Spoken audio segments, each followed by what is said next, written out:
welcome back to the deep dive. Good to be here. Yeah, and listen, before we even get into the weeds today, I'm going to ask you to do something. Hit that like button right now and make sure you are subscribed to the show.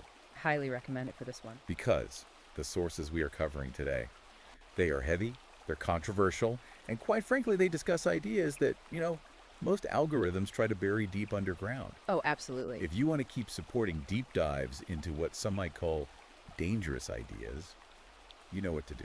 Dangerous is definitely the operative word here.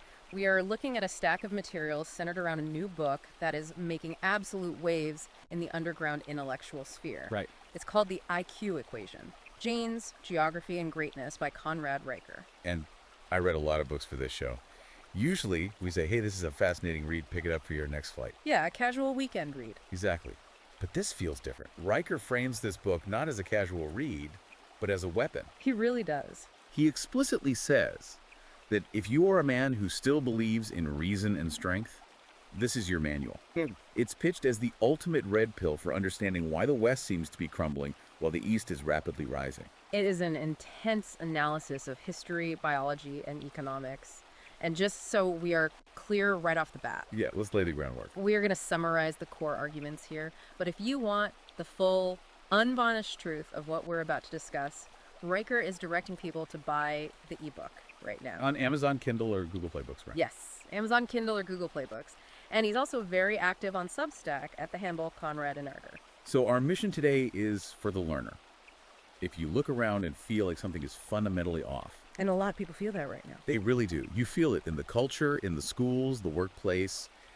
We are going to unpack the history of our institutions before they were, as Riker puts it, captured by feminists and Marxists. We're talking about the shift from merit to identity. Right, and the very real data regarding intelligence and civilization. And it starts with what Riker calls the intelligence emergency.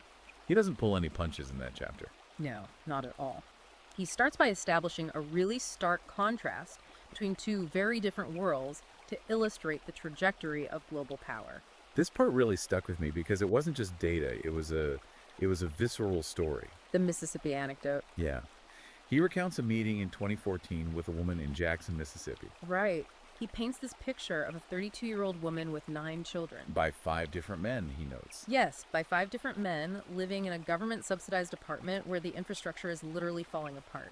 I mean, he mentions the refrigerator only works if you kick it. Just a picture of chaotic dysfunction. And total dependency on the state.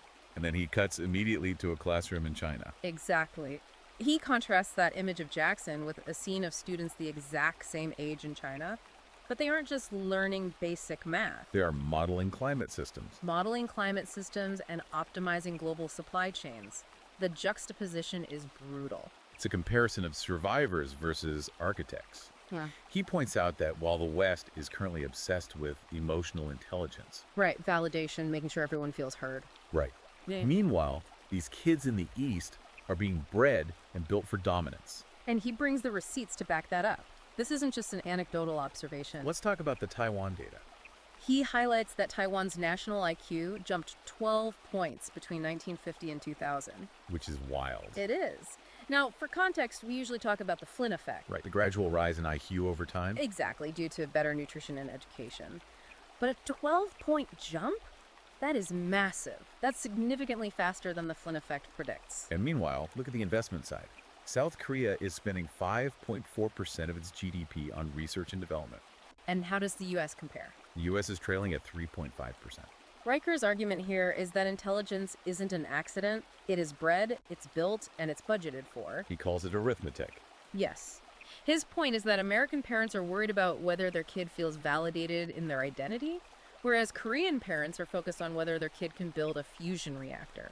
One raises consumers, the other raises creators. Which leads us directly into what is probably the most taboo topic in the book. Oh, without a doubt. And arguably in modern society biology as destiny. Yeah, because we are conditioned to believe that everyone is born with the exact same potential. All right, Kabula rasa. Exactly. And that any difference in outcome is purely a result of oppression or a lack of funding. Riker just takes a sledgehammer to that idea. It does. He argues that IQ is a destiny, not just a number on a test. He cites data from the UK Biobank. That's the massive long-term biological study, right? Correct. And they found that high polygenic scores, So just to clarify for the listener, polygenic scores are what exactly? they're essentially genetic report cards. It's an aggregate of thousands of tiny genetic variations that, when added up, predict certain traits. They look for markers linked to intelligence. It's not just one smart gene. No, it's a constellation of genetic markers. And they found these high scores correlated with a 40% lower likelihood of unemployment 40%. and half the likelihood of relying on welfare. So Raker's point is that this biological reality drives economic outcomes. Yes. But his deeper concern is what he calls the dysgenic spiral.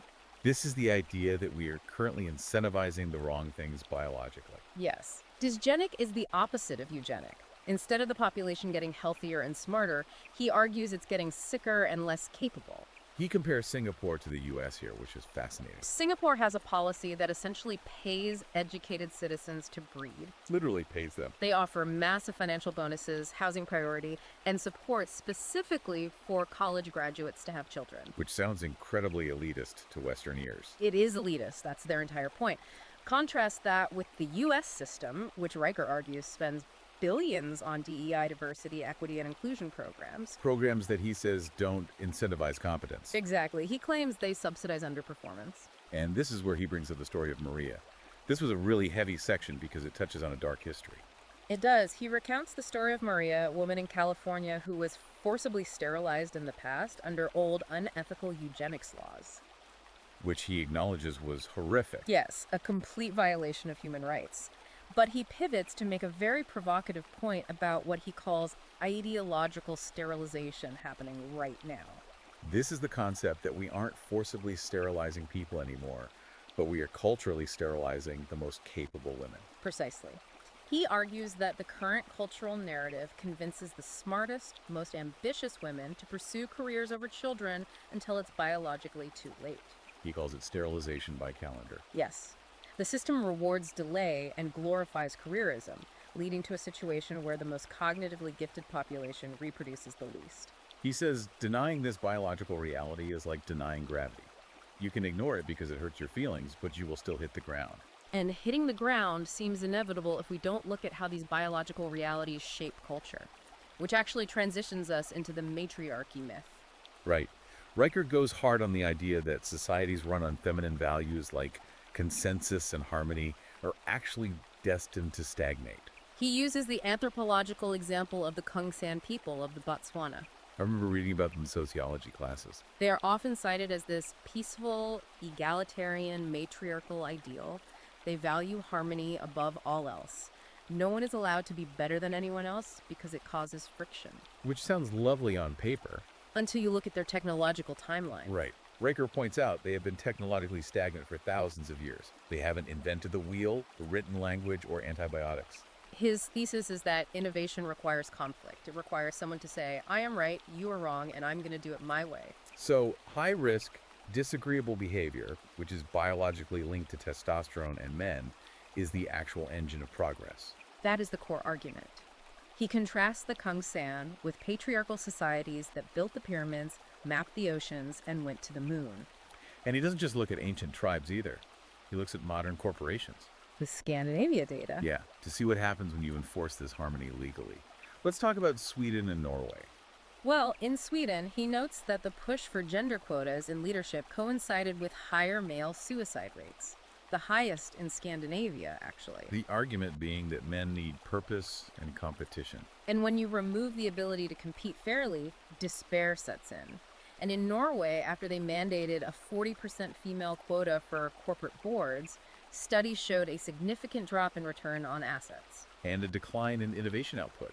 Why? What is the mechanism there, according to Riker? He argues it's because the board started prioritizing harmony, risk aversion, and consensus over the ruthless, disagreeable competition required for capitalism. He calls this the feminine deception. The belief that you can have high performance without high stress and conflict.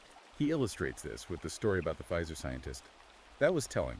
A perfect microcosm of the argument. A senior female scientist, top of her field, returned from maternity leave and requested a pay cut to work part-time for work-life balance. And HR celebrated it. They saw it as a win for modern employment practices. But the result? Her lab's progress stalled, grant deadlines were missed, and the project was eventually defunded. Because science doesn't care about work-life balance. Exactly. The virus you are trying to cure doesn't take weekends off. Right. Riker's point is that high-output environments, like coding at 3 in the morning or running a 24/7 lab, they clash fundamentally with the biological drive for security and balance. He suggests that we've demonized the obsessive, unbalanced male drive that actually builds civilization. Which brings us to the war on masculinity. It really feels like everywhere you look, normal boy behavior is being treated as a disease. The statistics are alarming. Riker cites a 40% increase in ADHD diagnoses in boys over the last 2 decades. 40%. He argues this isn't a sudden epidemic of broken brains. It's a school system that pathologizes normal, energetic male behavior. We force them to sit still in a chair for 7 hours a day. And when they naturally can't, we drug them. Precisely. But it's not just psychological or educational, it's physical too. The section on environmental toxins and soil depletion was shocking. I hadn't heard the Finland story before. The selenium story. It's a fascinating case study in how biology drives behavior. In the 70s and 80s, the Finnish government noticed alarmingly high rates of heart disease and cognitive decline. And they realized their soil was naturally depleted of selenium. Right, a trace mineral that is crucial for brain function and cardiovascular health. So they didn't just tell people to go to the gym or eat better. No, they intervened at the source. They mandated adding selenium to all agricultural fertilizer. Simple, a massive public health intervention. And the result? Dementia rates dropped, heart health improved, the population physically and mentally recovered. Compare that to the U.S. today. Riker argues the U.S. soil is nutrient depleted due to industrial overfarming, and the food system is filling kids with processed garbage, We are chemically and nutritionally starving brains. denying them the raw materials needed to build intelligence. He also mentions lead poisoning in Nigeria versus the U.S. He contrasts a tragic lead poisoning event in Nigeria with the fact that millions of U.S. homes still have lead paint. Lead is a neurotoxin that lowers IQ and increases aggression and impulsivity. The takeaway being that we aren't just raising dumb kids. We are failing to provide the biological inputs that smart brains need. Clean environments, solid nutrition, all while telling men their natural aggression is toxic when it might actually be a symptom of biological poisoning. So we're drugging them, starving their brains, and then we send them to institutions that have been completely captured by ideology. This is the capture of institutions section. Riker details what he calls the cognitive war. The shift from universities being places of debate to places of indoctrination. I couldn't believe the examples about math. I had to double check this, but it's real. It sounds like satire. He cites California's AB 101 bill and the University of Wisconsin-Madison dropping calculus requirements for biology majors. The justification. The justification from student activists was that math is a tool of white supremacy and oppression. 2 + 2 = 4 is oppression now. In this worldview, yes, because math is objective. It has a right and a wrong answer. And Riker argues that the current ideology despises objective truth because truth creates hierarchy. Exactly. If there's a right answer, someone is wrong, and being wrong isn't inclusive. He also tells the story of Evergreen State College, the day of absence. Right. Traditionally, minority students would voluntarily leave campus to show their contribution. But this time, they demanded white staff and students leave campus. And a biology professor refused. He did, and he was surrounded by students, shouted down, and threatened. It was a complete breakdown of order. Riker uses this to illustrate the shift from debate and evidence to emotional safety. And that leads directly to the safe space culture. He mentions Oberlin College and the rise of microaggression reporting. But the most damning stat might be from Harvard. In 2020, Harvard granted more degrees in ethnic studies than in physics, chemistry, and biology combined. Wow. So the premier university in the world is churning out activists, not scientists. And that has massive consequences for who rules the future. If your elite class is trained in grievance studies while your rival's elite class is trained in quantum mechanics, who wins the next century? Which brings us to work culture. This is where the rubber meets the road globally. We're over here passing laws about the right to disconnect. Basically making it illegal for your boss to email you after 5 p.m. in the EU. Right. While in China, they have the 996 culture. 9 a.m. to 9 p.m., 6 days a week. Riker shares a personal anecdote about visiting the DeepSeek lab at Baidu. He described it so vividly. No bean bags, no ping pong tables, no espresso bars. Just bloodshot eyes and obsession. He said that engineers look like they were at war, and in a sense they are. They are at war for dominance in AI and technology. Riker argues that the future belongs to those who obsess and grind, not those who prioritize wellness. He calls it the Google effect, too, regarding how we use technology. The cognitive atrophy. We rely on GPS and search engines so much that we are losing our internal memory and logic. We are outsourcing our brains to the cloud. Meanwhile, the competitors in the East are memorizing, building, and internalizing knowledge. They're enhancing their biological hard drive while we are deleting ours. So let's look at the board. We've got a biological crisis, an educational crisis, and a cultural crisis. It looks pretty bleak. Riker's conclusion is what he calls the red pill revolution. And he's very clear this isn't about hating women or wanting to go back to the Stone Age. It's about acknowledging that men and women are fundamentally different. He argues that only men can lead and build civilizations through risk and strength because that is their biological imperative. He says men have stopped believing in their own strength. Yes. He says the world is collapsing from within because men have been told to apologize for their nature. The red pill is accepting that reality, that hierarchy, merit, and strength are necessary for survival. Man, that is a lot to digest. And we really only scratched the surface here. We did.